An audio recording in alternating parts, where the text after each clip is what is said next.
মাত্র কয়েক সেকেন্ড ওয়েল্ডিংয়ের আলোর দিকে তাকিয়েছিলেন। পরে মনে হলো চোখে আগুন জ্বলছে। কিন্তু কেন এমন হয়? অনেকেই মনে করেন ওয়েল্ডিংয়ের সময় আগুনের উজ্জ্বল আলোই নাকি চোখ নষ্ট করতে পারে। কিন্তু আসল বিপদ লুকিয়ে থাকে এমন এক রশ্মিতে যা আমরা দেখতে পাই না, যাকে বলা হয় ইউভি বা অতিবেগুনি রশ্মি, আল্ট্রা ভায়োলেট রে। ওয়েল্ডিংয়ের সময় প্রচুর ইউভি রশ্মি বের হয়।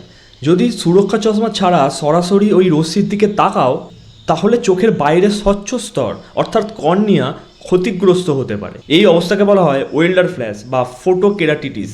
মজার ব্যাপার হলো সঙ্গে সঙ্গে এই ব্যথা শুরু হয় না। কয়েক ঘন্টা পরে চোখে তীব্র জ্বালা পোড়া, প্রচুর পরিমাণে জল বেরোনো, আলো সহ্য না হওয়া, ঝাপসা দেখা এবং চোখে বালি পড়ার মতন অনুভূতি হতে পারে।